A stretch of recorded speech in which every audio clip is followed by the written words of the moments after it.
I've often said that Trump's corruption is matched by his incompetence, and that is on full display this week as he not only has hired the worst people in connection with the legal matters, Department of Justice and elsewhere, but also some of the most incompetent people.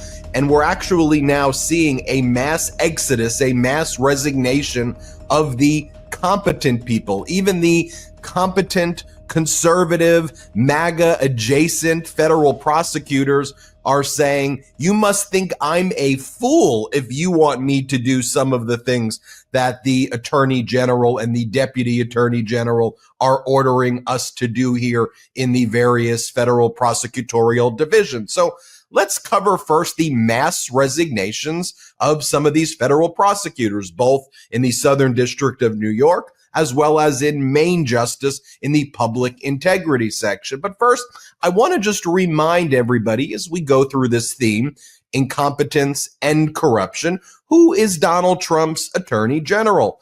Donald Trump's personal lawyer, Pam Bondi, who represented him in the first Trump administration during the impeachment proceedings. Now, you may not be a lawyer watching this, but you've seen lawyers make oral arguments before. Let me show you Pam Bondi's in the Senate at the impeachment trial. Let's play it. He remained on the board until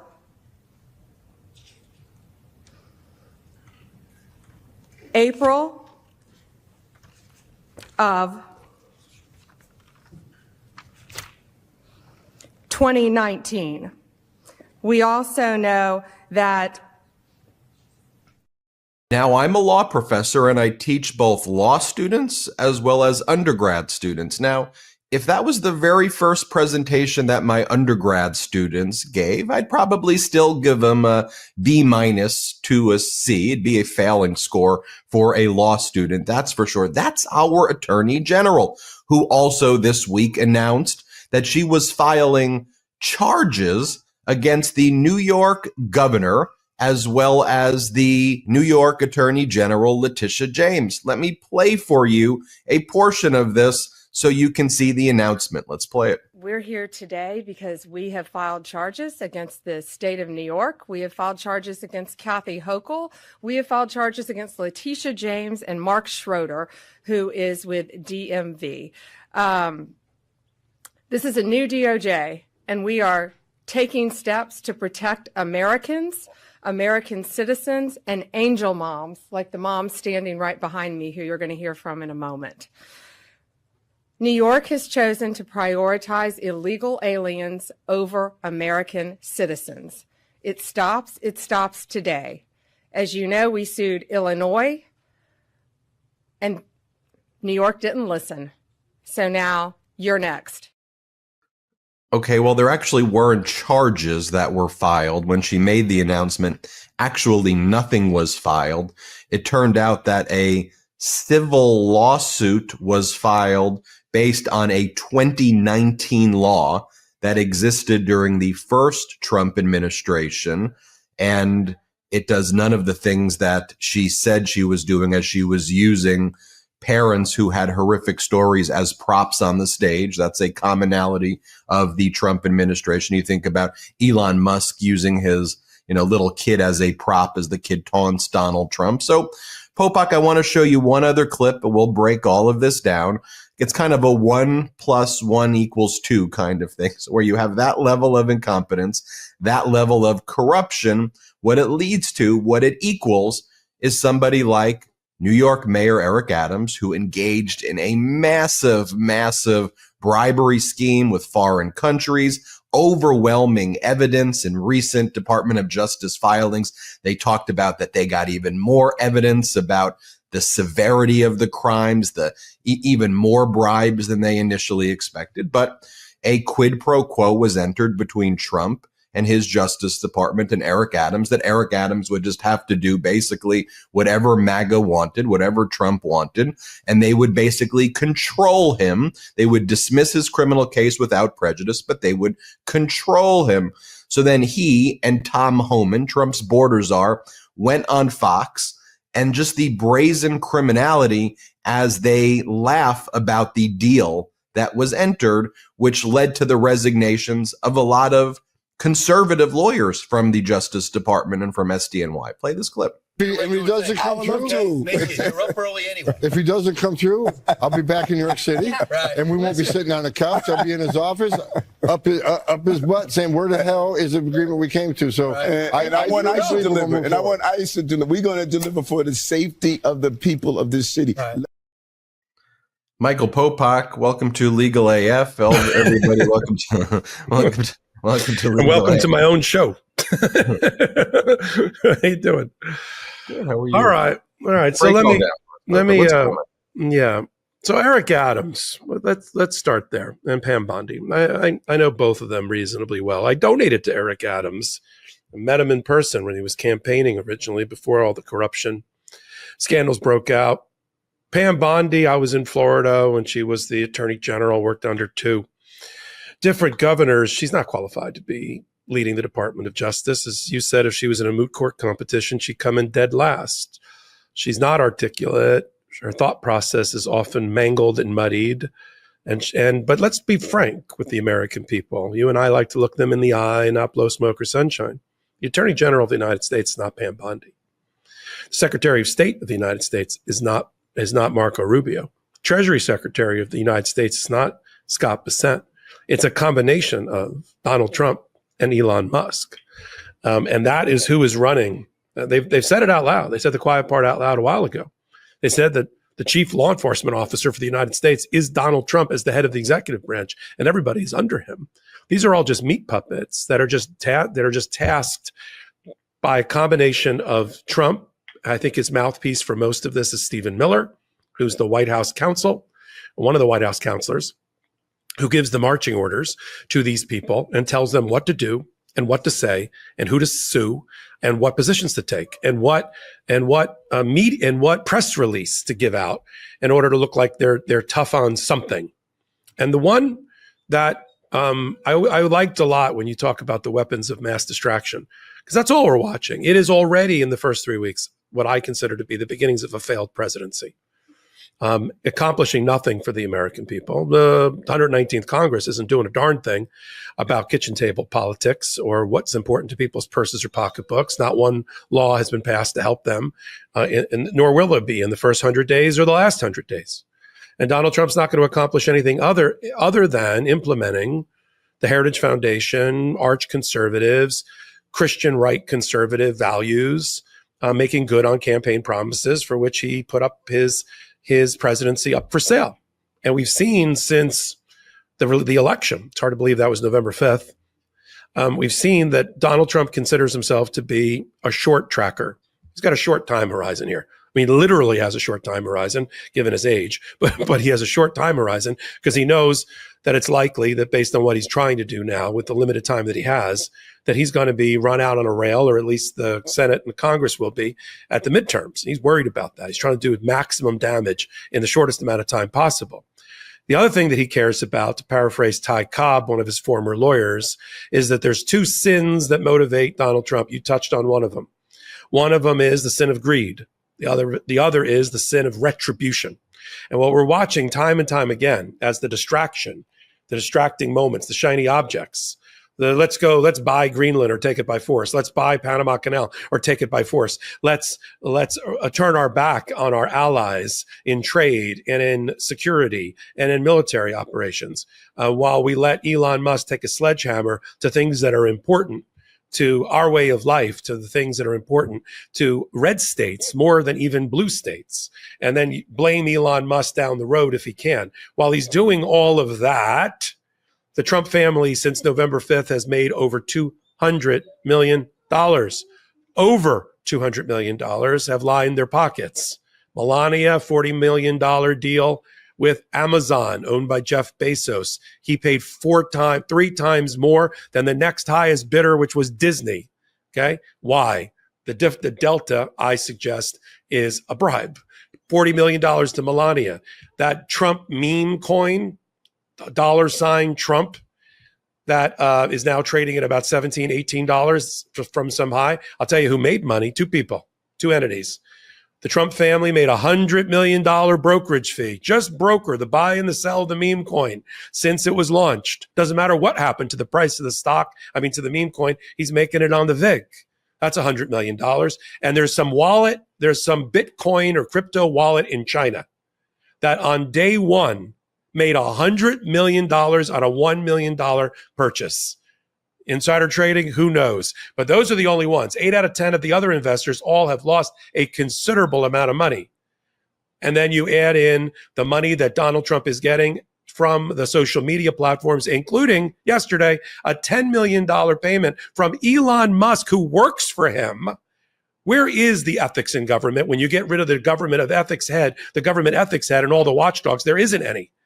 And Donald Trump is taking full advantage of the fact that there is no conflict of interest that a president is found to have. He doesn't need an ethics plan, so he's taking full effect. Elon Musk just gave and is about to settle a case that was dismissed by the trial court, was likely to lose at the appeal court just to pay off Donald Trump, which is a pittance to how much Elon Musk has made, because he's doubled his wealth by $250 billion after buying a presidency for $200 million.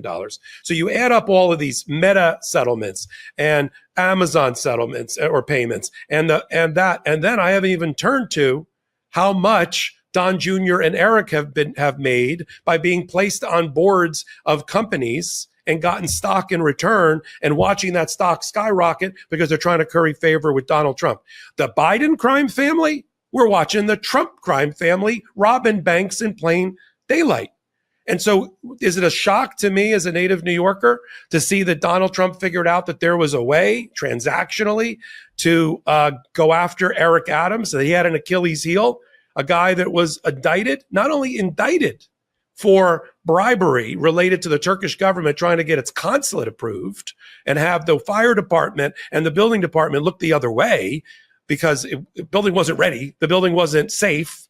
That's the bribery aspect of it. But there's a bribery inside of the bribery, because now we've got the reporting that you and I have been doing here and on Legal AF that they decided after a meeting between the lawyer for Eric Adams, who's a lawyer for Elon Musk, Alex Spiro, and Emil Bove, the former criminal lawyer for Donald Trump, who's now the number 2 henchman running around. Those two got together, criminal lawyer to criminal lawyer, and figured out, here's what we're going to do.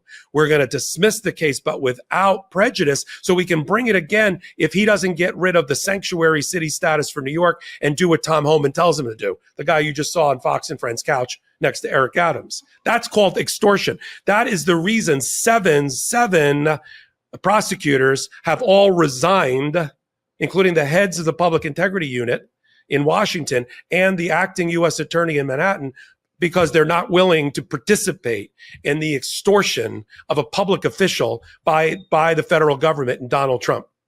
And so, and the last thing on that point before I turn it back to you is what came out of the letter, the resignation letter by Denise Sassoon, who was the acting U.S. attorney for Manhattan, the Southern District of New York, is that they asked for permission from Pam Bondi to re-indict Eric Adams just in the last week because of new evidence that he had destroyed evidence and lied to the FBI. Not only were they not interested in dismissing the case for political and commercial reasons, they wanted to re-indict Eric Adams based on new evidence. Of course, that got rejected, and now we are where we are. So I'm fired up today, Ben.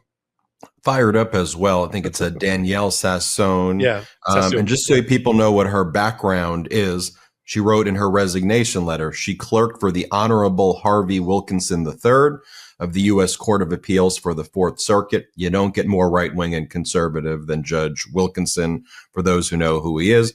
And then she also clerked for Justice Scalia, who was on the United States Supreme Court, and as far right-wing, although who knows what he would look like in today's right-wing court.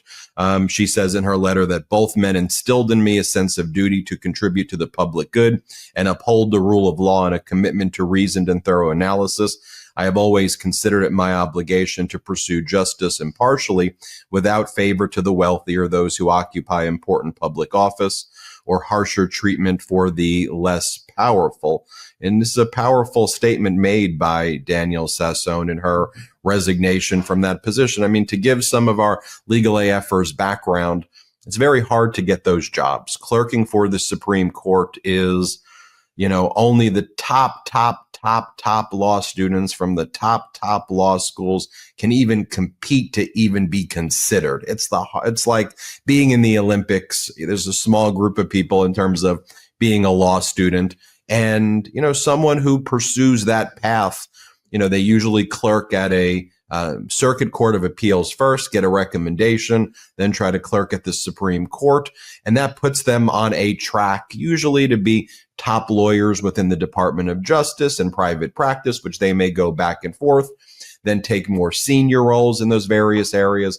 Ultimately, that's where our judges and Circuit Court judges and Supreme Court justices once upon a time came from. I say once upon a time because, certainly Trump's probably going to pick highly unqualified people who don't have any credentials, because if you have credentials, even working for old school right-wing judges or justices, you're still instilled with some of these concepts which Trump just wants to absolutely destroy. And so, she was on a career path, and her resignation when she was forced to do this, even if you look at it from a selfish perspective about her career advancement and some of the other top lawyers who have been resigning from the Justice Department, you can say on the one hand, yes, they pursued this selflessly and they put the law above the orders. Yeah, I think that's one way to view it. Even if you viewed it selfishly, though, I think it gives you some sense of hope that these top lawyers are seeing a world in the future where doing these things will be a scarlet letter on their career advancement. And they see a future where anybody who follows these types of orders will be deemed a fool or a crook and be banished from polite society or the legal community.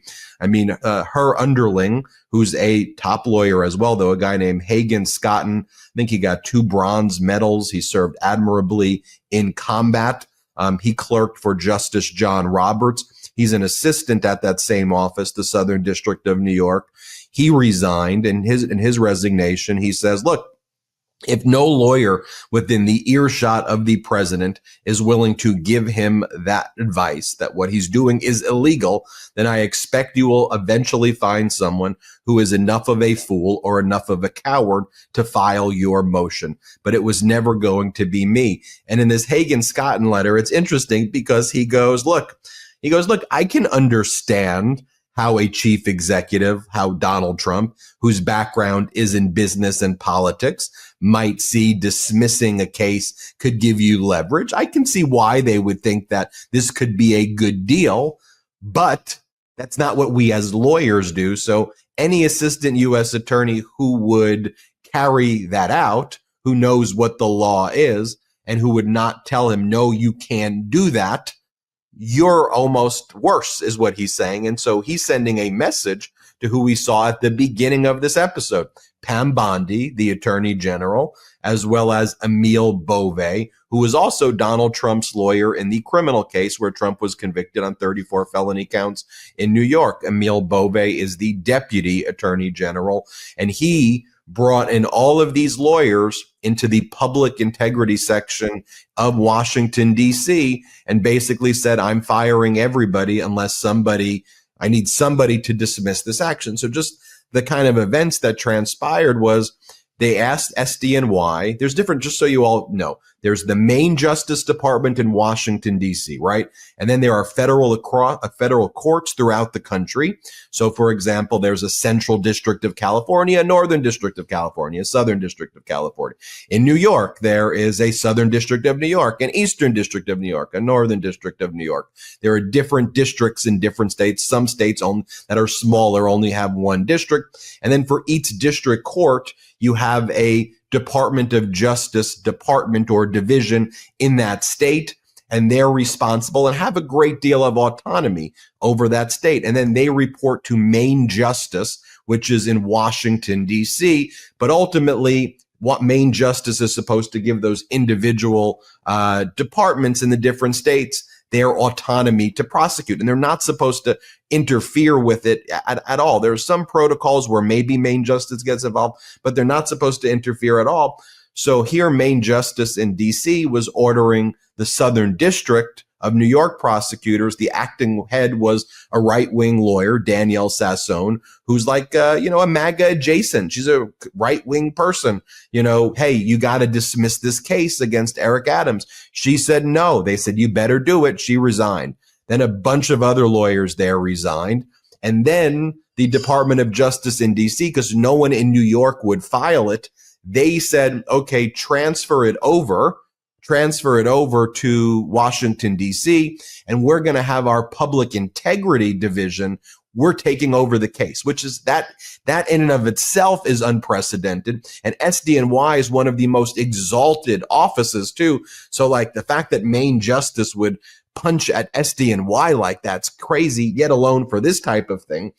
Main Justice takes it, says public integrity, you dismiss it. And then when they're informed, John Keller, who was the acting head of public integrity, he resigns. Kevin Driscoll, the next highest person, he resigns. And then finally, they put everybody in a room, and some guy named Ed Sullivan basically he's like, look, I'll file it, because he didn't want everybody else to have to resign and get fired. And they wanted to keep some people in the department who would still be able to be guardrails for the law in a Trump administration. So they're going to get it filed. When we come back from our first quick break, what I want to talk about, though, is now what's the process, because it isn't automatically dismissed. It goes before the federal judge. The federal judge is going to now question this lawyer, Ed Sullivan, about what's this process, what went into this deal.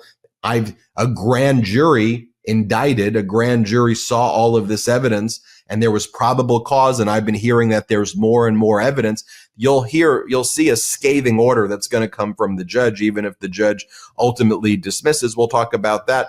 Very briefly, though, I want to mention, Popok, since you've started the Popok law firm, I know it was a big risk to start your own firm. I know you were getting inundated with lots of, before starting the firm, people wanted you, people who had massive catastrophic injury cases and everything from like car accident cases and trucking cases and sexual assault cases from bosses, and you had no vehicle to do it. So you started your own firm, which you never had before. You wanted to start your own firm.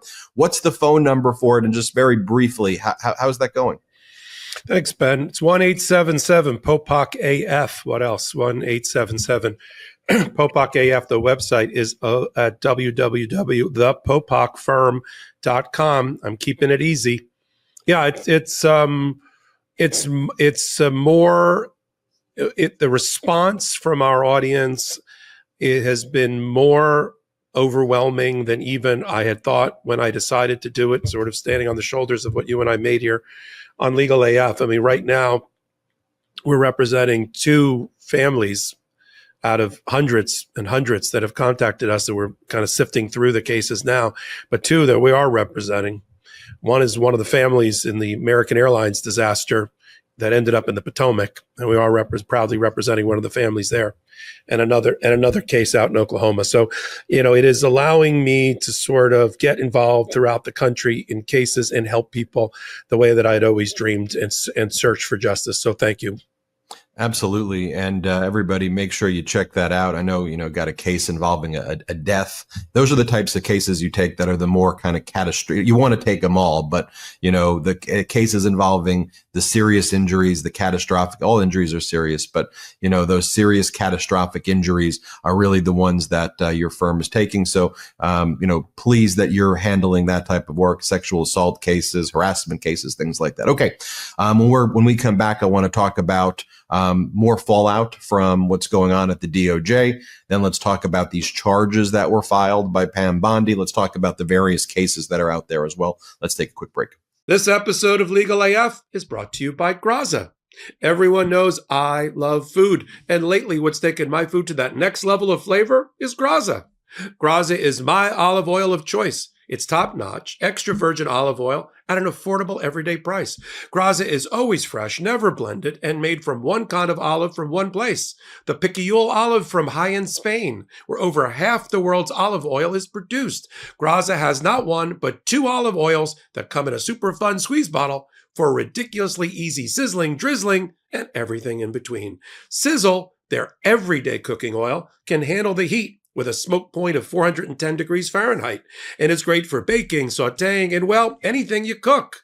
They also have Drizzle, a super punchy, flavorful finishing oil that can be used to whip up a salad dressing, dip a baguette into, or even drizzle over your ice cream. It's seriously the best olive oil you'll ever taste. Look, I'm a big home cook, so quality olive oil is essential in my kitchen. First, I always have a giant bottle of olive oil right next to the stove for every occasion, and I love Spanish olive oil. The sizzle has been great for cooking, and I love the squeeze bottle format for easy cooking. I'd highly recommend it for any home chef who likes to cook with high quality and delicious tasting olive oil. Graza is just like what restaurant chefs use, plus what pours out is vibrant, super fresh, and aromatic in a way that supermarket olive oil, well, it isn't. Listeners to our show will get 10% off your first order of any olive oil on their site, but I wholeheartedly recommend the Graza Starter Kit. You'll receive 2 squeezy bottles of olive oil, sizzle for cooking, and drizzle for finishing with an extra kick of flavor. Plus, they'll include 2 refill cans. So if you run out of olive oil, there's no need to buy a new bottle. Graza makes it easy to be eco-friendly with their refill cans that are perfectly proportioned for your sizzle and drizzle squeeze bottles. You can also find their bottles and refill cans on shelves at a Whole Foods or Target near you. Both the Squeezy Duo and the refill can seal in freshness and block out light to maximize flavor and quality. So head to graza.co, and use LegalAF to get 10% off your Graza Starter Kit and get to cooking your next chef-quality meal. Physio, chiropractic, and massage therapy are all great resources for when you need them. But going to these appointments every few months does not give me the ultimate results I'm looking for when it comes to my well-being. It's taking daily, even hourly opportunities to move my body that makes the biggest difference. This has only been made possible for me with this episode's sponsor, Uplift Desk. Uplift Desk is at the forefront of ergonomic solutions, promoting better posture and health through adjustable standing desks designed to help you live a healthier lifestyle. Plus, they have all kinds of accessories to keep you moving throughout the day, even if you work for only a few hours at your desk. For me, I love the Bamboo Motion X board. It makes me feel like snowboarding without waiting for the lift. Standing while I work gives me the room to move and helps me get the creative juices flowing. Moving throughout the day helps me focus and stay productive. And I'm way more alert when I'm using my standing desk, and I have more energy. A desk should fit the user, which is why Uplift Desk has a lot of customization options, so you can build your perfect workspace. With more than 200,000 configurations, Uplift Desk allows you to tailor your workspace to perfectly suit your style and needs, empowering you to create an environment that inspires productivity and creativity. For me, I built the custom standing desk of my dreams from Uplift for my Popok media offices, where I make a lot of my hot takes and content for Legal AF. And so I went all out with a heritage oak top and their advanced angled keypad for the lift part. Make this year yours by going to upliftdesk.com/legalaf and use our code LegalAF to get 4 free accessories, free same-day shipping, free returns, and an industry-leading 15-year warranty that covers your entire desk, and an extra discount off your entire order. That's upliftdesk.com/legalaf for a special offer, and it's only available at our link. Start 2025 right. Stand, move, thrive with Uplift Desk. Welcome back to Legal AF. Thank you to those pro-democracy sponsors. We're really grateful for them. We don't have outside investors here, so it's great that those pro-democracy sponsors step up. The discount codes for all of them are in the descriptions below. Popok, earlier in the morning, Donald Trump posted the following: "He who saves his country does not violate any law." Let me repeat that. This was his post. He who saves his country does not violate any law. We know that Donald Trump is a psychopath and he has a malignant narcissistic savior complex.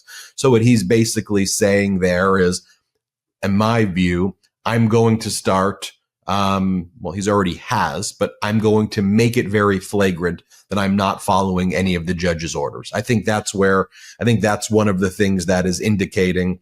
And I think he is upset at the pace within which the authoritarian takeover was expected to go.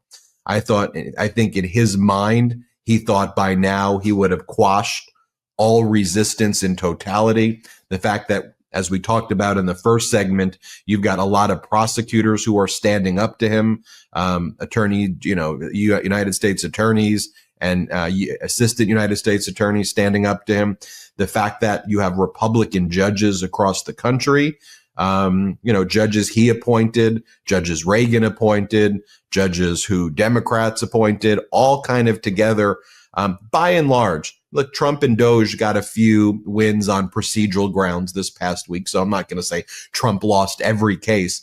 But the federal judiciary slowed down a lot of the most egregious acts, whether it was the funding freeze, whether it was taking down websites, whether it was birthright citizenship, the ghoulishness of bringing transgender women in prisons with female genitalia into the male populations and having them take off their clothes to shower with the men, injunctions stopping that. Talk maybe more broadly, Popok, about the so many cases and why you think Trump may be posting that now, because I think he's been flooded with cases and he's getting frustrated and Musk is getting frustrated and they're basically signaling we're ratcheting it up to more dictatorship stuff. I don't think this is going the way that Donald Trump wanted it to go. We're averaging 3 cases being filed on a daily basis. We're at 69 cases. It'll be 72 or 3 by the time Monday rolls around. We already have 19 different types of injunction, whether restraining order or preliminary injunctions from judges all around the country against 8 or 9 major aspects of Donald Trump's agenda, because he has to operate through executive order, because he has a useless Congress. Thank God. Best thing we got going for us is that the 119th Congress is useless and doesn't seem to be able to pass a darn thing. And so Donald Trump has to do it all by executive order. But that is the weakest way for a president to control. It looks great on paper, a fiat, people standing around him, a big Sharpie pen, some sort of binder and an executive order. It is the weakest of ways for a president to operate. Strongest would be to convince, using his bully pulpit, Congress and the American people to pass a actual law, or God forbid, constitutional amendments. But on the food chain, executive orders, that's the one the Supreme Court dislikes the most, because it's usually somebody like Trump trying to color outside the lines and violating separations of power, doing things that are only reserved for the judicial branch or only reserved for the legislative branch, and that he's not allowed to do. That's why these executive orders are so easily dispatched in temporary restraining orders and preliminary injunctions. Of those 19, there's only 2 wins so far. Maybe it'll be 3 with Chutkan. They're 19 and 20. They're 19 and 3. That's Hall of Fame numbers for democracy and for judges. The 3 are on procedural grounds. Like, oh, well, if you wanted an injunction, where you been? It's 22 days since the firings of these attorneys general. Shouldn't you have been here a long time ago? Because if you're going to move for an injunction and ask the court to use that power, you have to show that you're being irreparably harmed, which means you have to show velocity at which you enter the courthouse, in the courtroom. I've been involved with cases in Delaware, just to give you a little bit of, sort of inside baseball from my own practice, where we filed, against us, a motion was filed on day 4 after an event. And the judge says, where were you on day 1? This is 4 days in. So So maybe they win on that, but that doesn't dismiss the case. That just means you're not going to get injunction. You'll get damages of some sort. And then you get, well, do you have standing, labor union, to argue this? Well, if you don't, then somebody else does. And these are a lot of overlapping cases because, as we've said, the lawyers for justice that we cover and that we honor with Legal AF, they're using a portfolio approach. They're representing different interests, and they're filing in different courts on similar interests, on similar issues. And they see where the ruling is, where the great rulings are. Right now, they're getting great rulings everywhere, and it is frustrating the hell out of Donald Trump. Now, Donald Trump, to me, when he has the moment to speak directly to the American people, this is my impression, whether it's at a press conference where he looks gassed and already 3 weeks into his administration, beyond fatigued, and has this either there or in social media posts at any hour of the day, he looks to me like he's not only unhinged, but he's not kind of tethered to reality, and he's not getting all the info. And he has this nasty habit, which we have to then look the American people in the eye during our show and say, right there, he lied. He'll say something like, well, like the U.S. attorney in the Eric Adams case, he or she, like you don't even know which, he or she, we fired him. No, you didn't. No, you didn't. Then you missed the 9-page single-spaced resignation letter. Nobody told him about that, apparently. So he's always got to be the tough guy, and it's up to the independent media here to hold him accountable and look the American people in the eye after it happens and say that's not true. That is a lie. The one thing I'm seeing is we do have the rapid response capabilities here on the Midas Touch Network and on Legal AF to hold him accountable in a way that we probably didn't have before. Now, Donald Trump is moving into dangerous territory, as far as I'm concerned, and the rest of the free thinking world, where he's suggesting, or at least running it up the flagpole to see, trial balloon, if anybody's interested in this concept of I'll just ignore the orders. Now, so far, they have not ignored the preliminary injunctions or the temporary restraining orders. Sure, do we know exactly what's going on when some conduct gets restrained? Whether Elon Musk is really not peering into our private and sensitive data? No. But as of right now, people have not risked in the law side, on the Department of Justice side, have not risked in contempt orders by judges. Judges are calling people in for hearings immediately, and they want to know about evidence. And it's up in this adversarial process that you and I cover regularly. It's up to the lawyers on the other side to bring to the judge's attention wherever they are not complying with an order. And then we have the contempt motion. Now here, in a contempt hearing, here's what I've said at a recent hot take. We've never had a president on the executive branch who controls the Bureau of Prisons, the Federal Marshal Service, and other things that are the muscle behind our justice system is really in the hands of the executive branch. We've never had an executive branch that has so willingly indicated that they're willing to flout their responsibilities. So I posited, what if the judges, after they go through a contempt hearing, order somebody to prison or order somebody into federal detention center? Who is going to pick them up? If Donald Trump fires all of the federal marshals and all the bailiffs and anybody that's on the Department of Justice budget, and Congress doesn't do anything about it, what are they going to do? What is John Roberts, who's the head of the federal judiciary, going to do?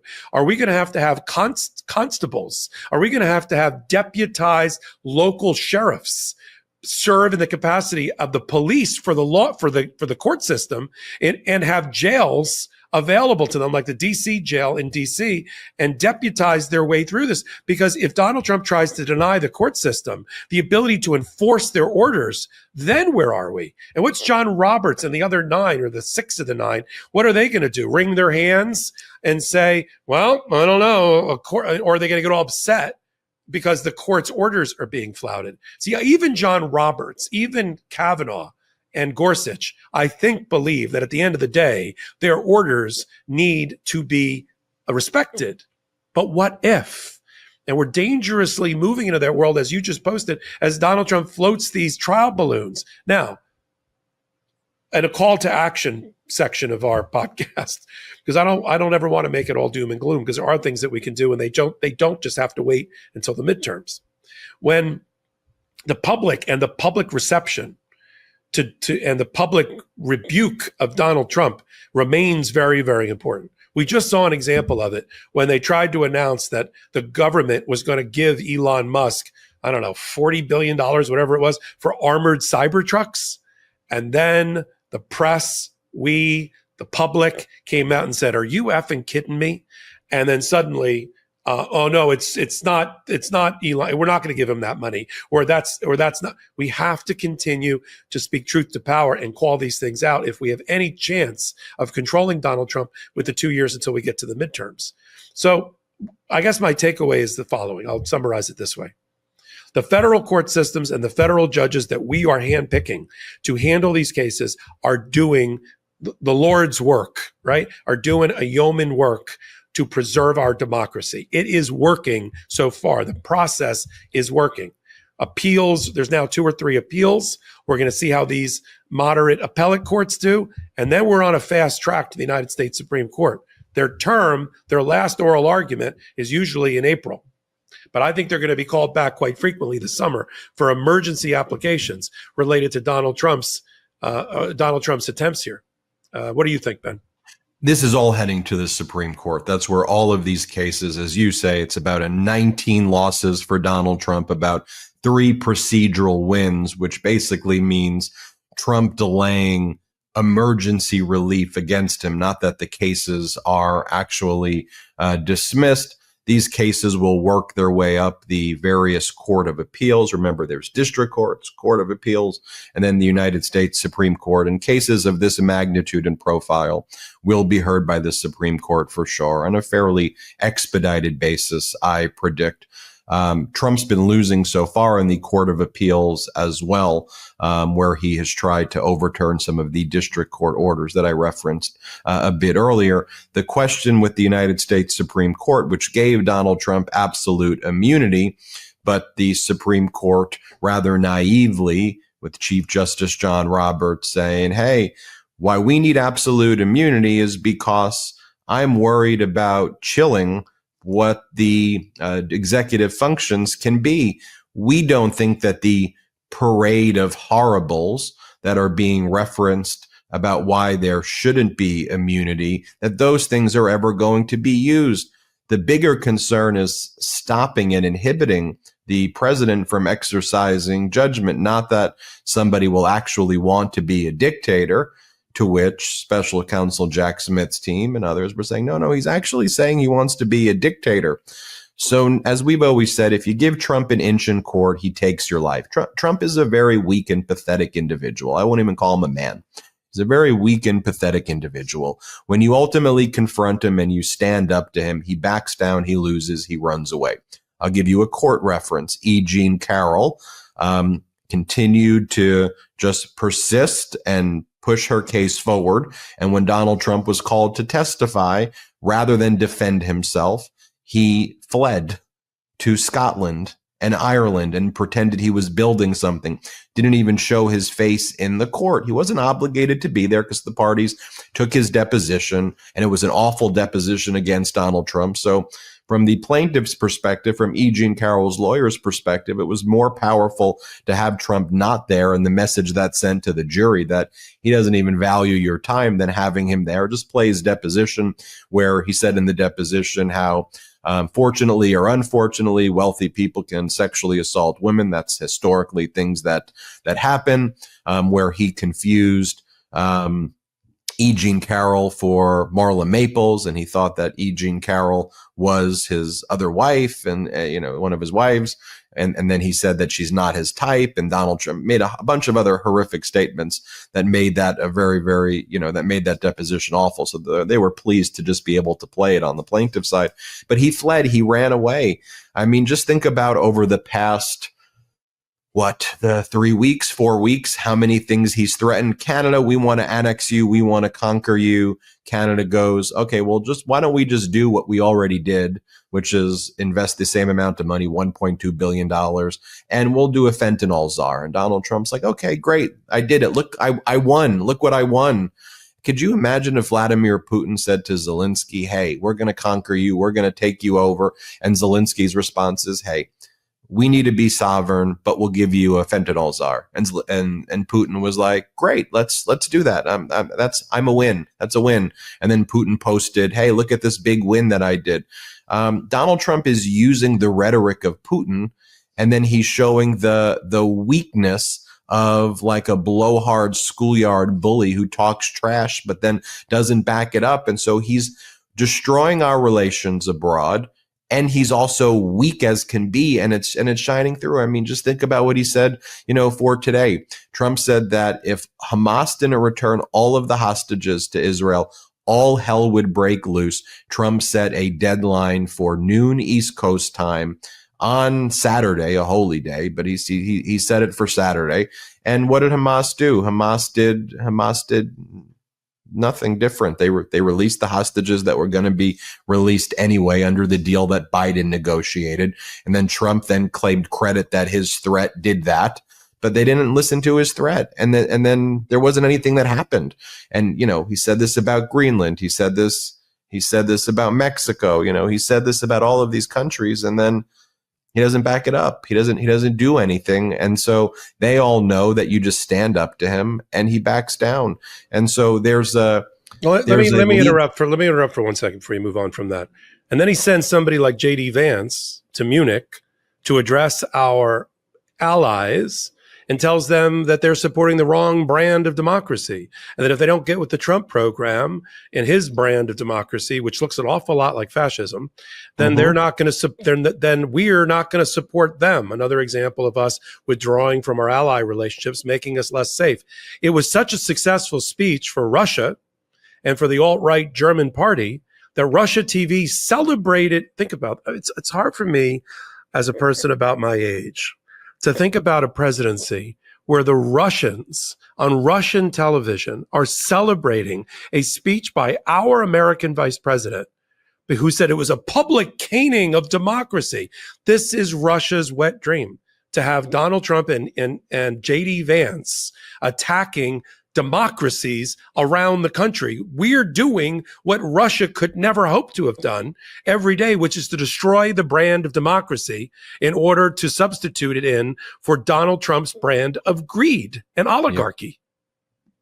Yep. Absolutely. Look, let's take a quick break. I want to remind Popok, what's the number again for that law firm, for your law firm that you started? I know it's, if there's, real catastrophic injuries, there's a trucking case where somebody passed away after a truck hit them and that family called you. I know you're doing, sexual assault cases like that. Those are the ones that I would bring to Popok's attention. Popok, where do they call? Yeah, I made it very easy for people because that's how my mind works. I got an 800 number that had Popok AF in it. So 1-877-POPOK-AF. And the law firm is also simple because it stands for what it says. It's the PopokFirm.com. Has all the information you need for the types of cases that we cover. Automatic free case review. We do all this on a no fee unless you're paid basis, meaning contingency fee. As your co-host, I'm so proud that you started. I know that was always a life goal of yours, and I'm glad it's off to a success. Thank you, my friend. Let's take a quick break. I'll remind everybody, subscribe also to Popok's YouTube channel, the Legal AF YouTube channel. It's crushing it. It's doing great. I want to see that Legal AF hit 1 million subscribers. I got a goal, 9 months to 1 million. Let's do it. Let's take a quick break. We'll be right back. Millions of Americans grind or clench their teeth at night, and most don't even know they're doing it. If you have jaw pain or headaches after a night's sleep, there's a high chance you grind or clench your teeth. Teeth grinding, also known as bruxism or TMJ, is generally caused by stress, and it can cause serious damage, such as eroding away your enamel and broken teeth, which leads to expensive dental bills. The solution to protecting your teeth is a mouth guard. But mouth guards from the dentist, they can cost you around $500 to $800. The good news is that there's Remy. Remy makes dental grade, professional quality mouth guards without the painful price tag. They're up to 80% cheaper than what you'd pay at the dentist and don't require you to visit a dental office. Remy's process is simple. They send you an at-home impression kit to create molds of your teeth. You send those back to Remy, and Remy's dental team will make your custom fit guards and send them right back to you. Remy's guards are so comfortable to wear, that most customers forget they're even wearing them. Plus, with a 45-night satisfaction guarantee, you can try it risk-free, sleep better, and decide if it's the perfect fit. If not, Remy's got you covered. Look, stress can be my middle name sometimes, especially in the fast-paced world of podcasting and content creation. I'm on a news cycle timer, and at night sometimes I have trouble turning off the old brain engine.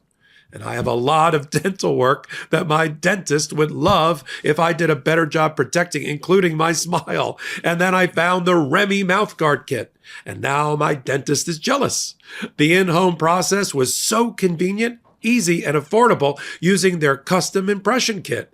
It took me less than 10 minutes, and Remy ships it to you for no additional cost. And they keep your impression on file for future use. Remy is for anyone dealing with nighttime grinding, clenching, or jaw pain who wants an affordable solution to protect their smile and say goodnight to jaw pain and headaches.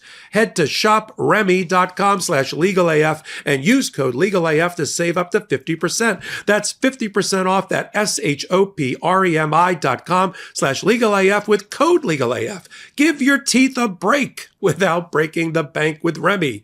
Thank you, Remy, for sponsoring this episode. I want to tell you about one of my favorite brands in the entire health and wellness world, Qualia.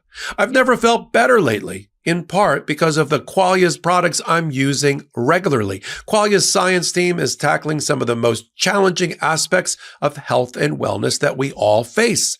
Human longevity to optimizing mental health. Qualia's health formulas meticulously blend many ingredients with complementary relationships into easy once-a-day formulas. This makes supporting some of our most nutritionally complex health needs very simple. Qualia conducts pilot studies and double-blind placebo-controlled clinical studies on many of their products, all while keeping each formula vegan, non-GMO, gluten-free, and backed by a 100-day refund guarantee. I encourage you to check out their rapidly expanding product line of supplements that support so many common health needs.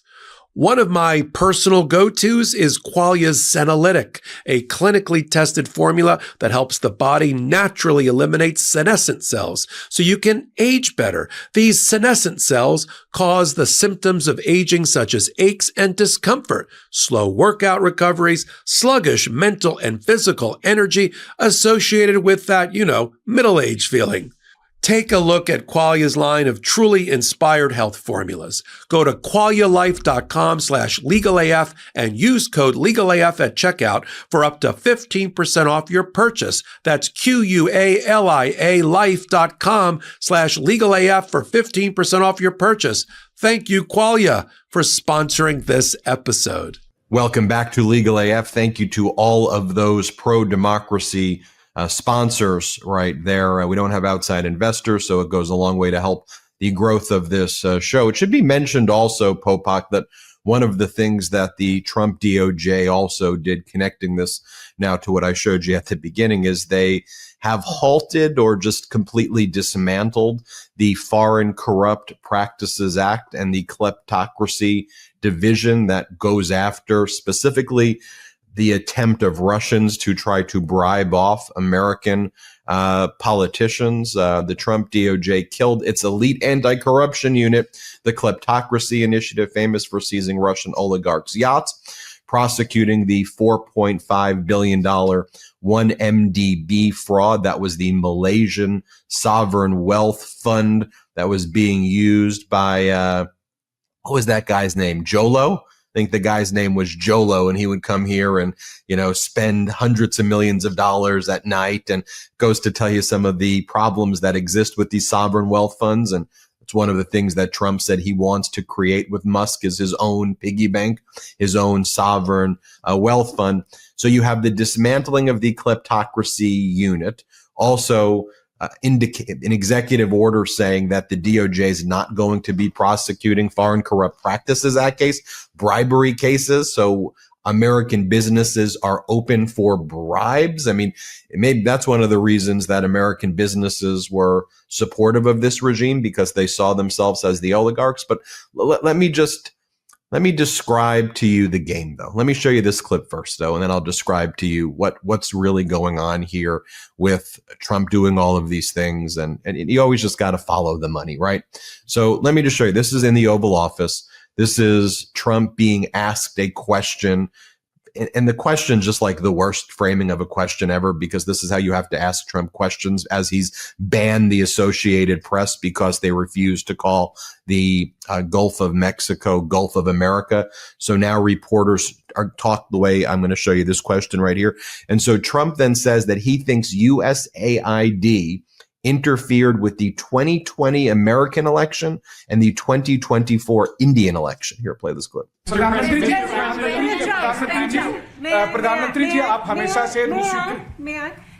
President Trump, first of all, congratulations for the fantastic 24 days of your presidency. Historic and unprecedented decisions that you made, transformational reforms. I'm particularly impressed by the expose on USAID. And I would like you to share with us if you think USAID had a role in election interference in the US in 2020 and Indian elections in 2024. So it could have had a role. There were a lot of bad things that happened in 2020. I think bad things happened in 2024, but it was too big to rig. We won by a tremendous margin. We won every swing state. We won the popular vote by millions of votes. So it was too big to rig. But yeah, I think they probably tried. We're looking to go to a system now much different, where one-day voting, voter ID, and we have to do that. And paper ballots. We want paper ballots. And when they do that, we're going to clean it up very, very well. But so they use USAID as the sword and the shield or the wand that distracts. And for the MAGA base, remember the MAGA base, what do they love? The QAnon, Q drops. They take these little parcels, these nuggets of information that, ooh, this means that. So by going through and just dropping data from USAID, a lot of it either just outright misleading and false stuff, like just complete lies, like, oh, there was $50 million that was sent to Hamas with condoms, which is like false. In 2019, the Trump administration, as part of USAID, was sending contraception to a place called Gaza in Mozambique because the United States, as the leader of the free world, was promoting health across the world and prosperity across the world because American soft power led to our growth. It allowed corporations too, for all those corporations out there to have reciprocity and be viewed favorably in other countries, to even do business. It allowed America to be viewed favorably in many places in the world. But USAID, they go, oh, we found 8 million here, 12 million here, 20 million here, 6 million here. Look, it's all of these Hollywood actors getting paid to go to Ukraine. 100% false. None of it is true. So it's a form of McCarthyism on steroids, with those steroids on steroids and those steroids on steroids on steroids. It's something we've never seen before, but it's a tool of a fascist regime. But what are they doing? I mean, to all the people out there, Popok, what about no tax on tips? What about no tax on overtime? What about the no tax on Social Security? Is that in the Republicans' budget? Answer, no. What's in the budget? Oh, $4.5 trillion in tax cuts for the billionaires, $880 million in cuts of Medicaid. See you later, Medicaid, and MAGAs are on Medicaid too. $300 million or $300 billion in cuts or so on agricultural stuff, $350 billion on education cuts that red states also rely upon, gutting FEMA. I mean, just think about it. Donald Trump sent a letter to Governor Kemp in Georgia, rejecting Governor Kemp's request for FEMA debris assistance that Biden was providing based on Hurricane Helene. And Trump's FEMA said, nope, we're not giving you debris assistance, an extension of of what you were getting in September. And then someone like Brian Kemp goes and says he's voting for Trump in 2024 and does. So we're seeing this writ large. I just think that what all of this ultimately is about, the legal challenges, the legal distractions, a lot of this stuff, we always have to bring it back, which is why I think we have to talk about it on our last segment, because we could get lost in the weeds a little bit. And I don't want to get lost in the weeds of ultimately what are we talking about here, Popok? We are talking about Trump delivering for the billionaires and Elon Musk and them distracting the masses and actually distributing wealth from the poor to the rich. Popok. So how do I unpack all that? So the things that he is destroying are things that generally benefit the red states. The Inflation Reduction Act funding that the poorly named Inflation Reduction Act funding that Biden did with billions of dollars went 85% or more to red states.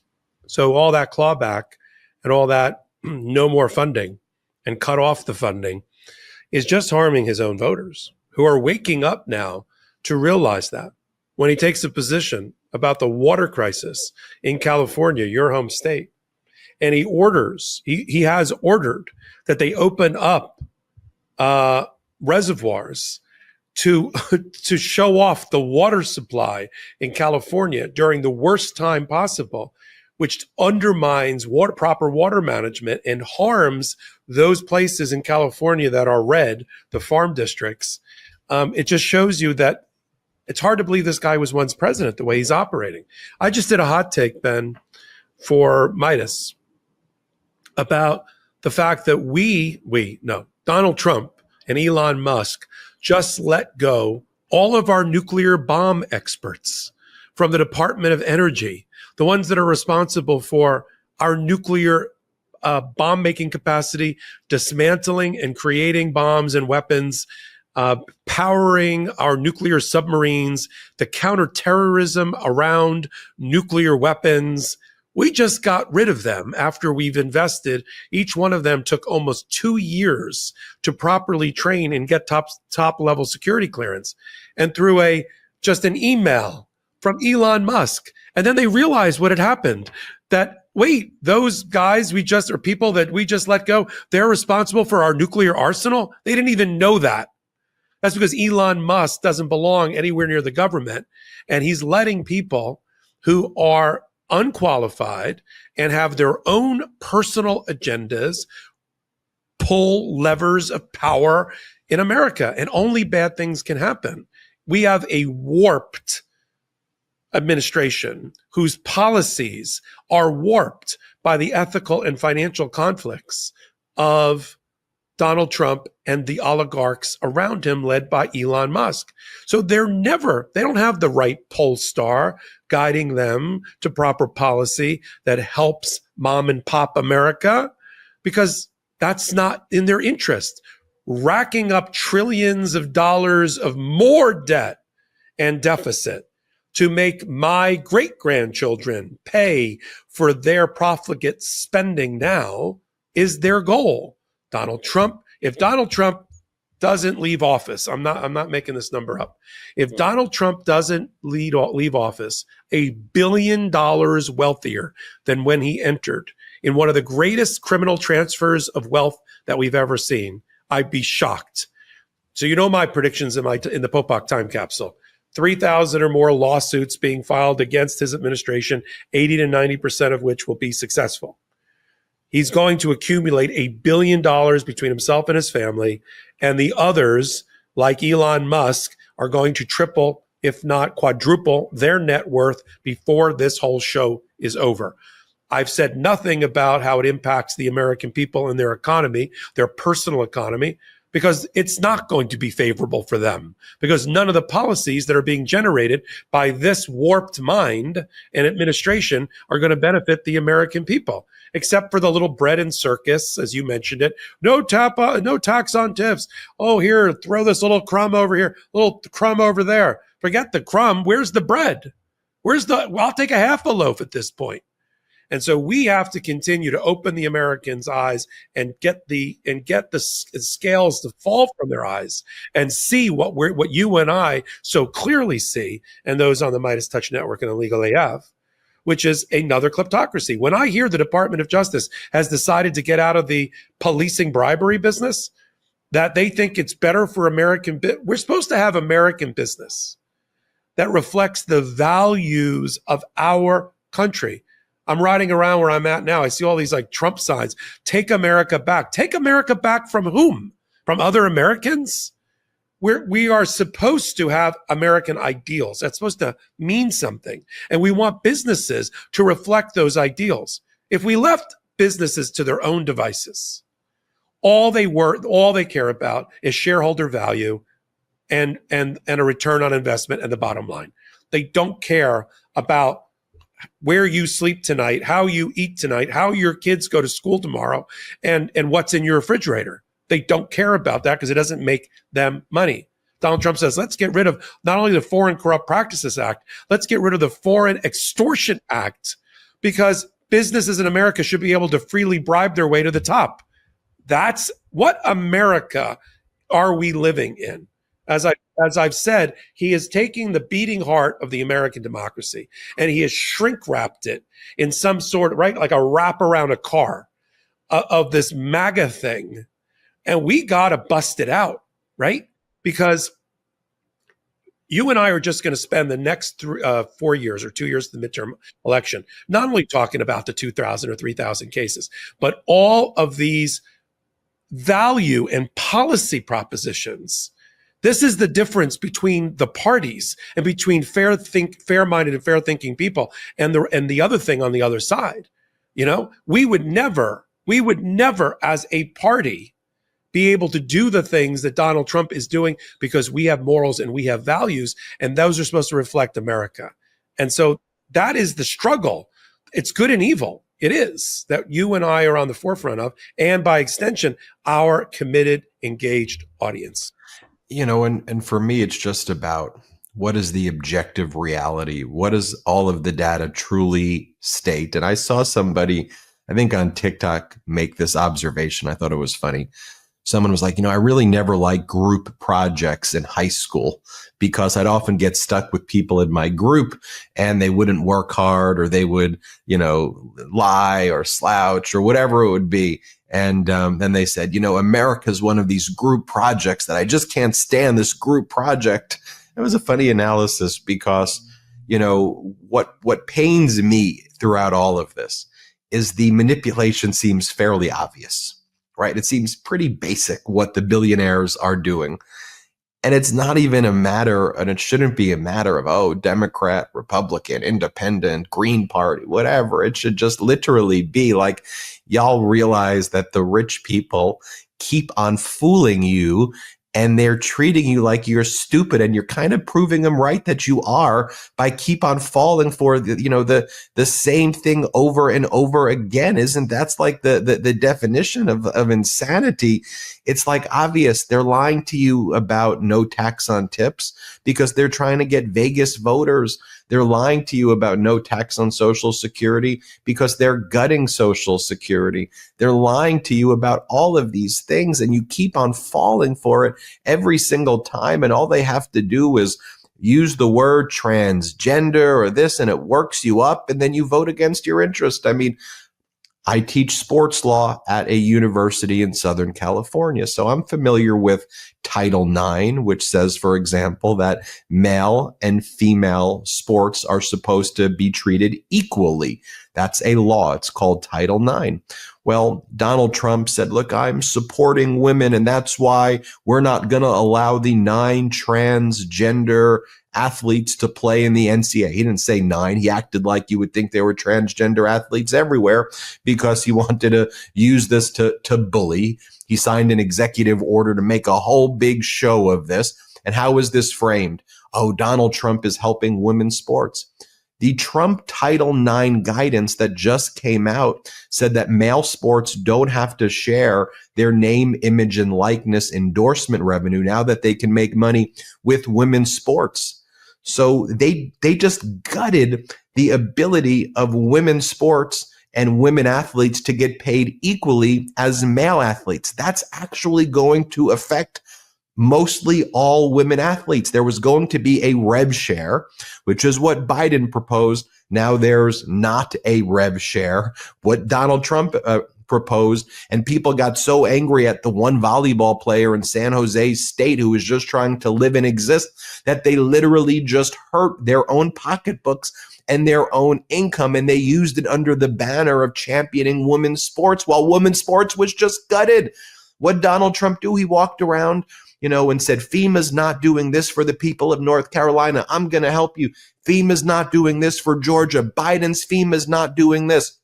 What's Donald Trump saying about California? Oh, you're not raking the land the right way. You got to rake it better. We're going to make sure we rake your land better. It's just all lies, and it's verifiable. And they've got you so focused on Hamas condoms in Gaza that you're not actually following the facts. That's how the billionaires are screwing you, and they're dangling these things in front of you, and they're giving themselves $4.5 trillion in tax cuts and taking away your medicine and your healthcare and your life. So with FEMA, Donald Trump says Biden's FEMA's not doing things when Biden's FEMA was. So what does Trump do? He says he's abolishing FEMA, and he denies what FEMA was giving to these red states or states that voted for Trump. The Trump FEMA rejects it because Trump's trying to gut it, that Biden was giving the states all of this emergency relief. That's so wild to me. And y'all keep on falling for this crap. Look at this headline that's not getting enough attention in San Francisco Chronicle. Trump's spending freeze halts the key wildfire work. We can't even buy the rakes. Most of the land in California that Trump says needs to be raked, it's not state-owned land, it's federal land. And the federal agency overseeing 15 million acres of public lands in California has halted its critical fire prevention work because of the massive freeze in government funding directed by Trump. The Bureau of Land Management confirmed it stopped all plans to clear hazardous overgrowth on public lands across the country if the projects were to be paid through the bipartisan infrastructure law. The law was slated to fund $113 million worth of fuels reduction work on 770,000 acres nationwide this year. Quote, we can't even buy the rakes if we wanted to rake the forest. Stephen Gutierrez with the National Federation of Federal Employees, the union representing the workers. The cuts also are gutting the firefighters' positions. Remember all those firefighters for Trump and police officers? He's just literally screwing you. The veterans for him. He's taking away your benefits. So how did your mind go to mush?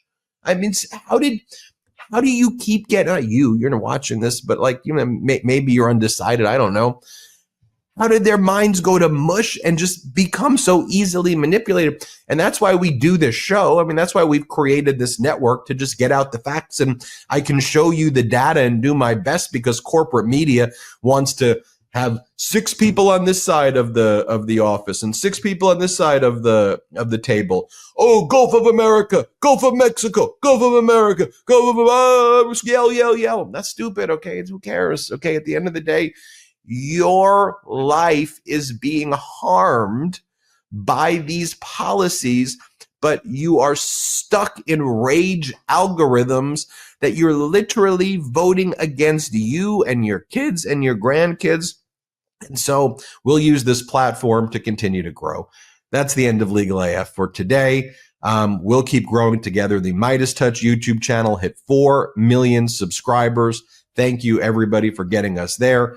The Legal AF YouTube channel is on its path to 1 million subscribers. So if our 4 million all subscribe to Legal AF, there would be 4 million there as well. So I'm looking at all 4 million of you.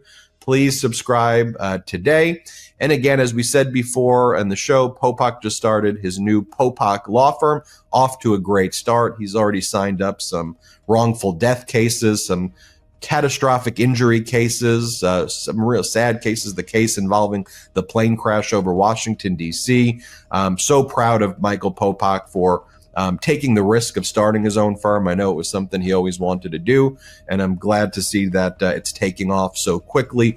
And he's been inundated with so many of your requests of the injuries that you or family or loved ones or people have, that now he has a vehicle to actually be able to help you. So it's great to see. Let me give you that number quickly. You call 1-877-POPOK-AF. That's 1-877-POPOK-AF. Thank you, everybody, for watching. We're so grateful for all of your support. And again, thank you to our mods. Thank you to the Legal AFers. Thank you to the Mighty. We're in this together, and have a great day.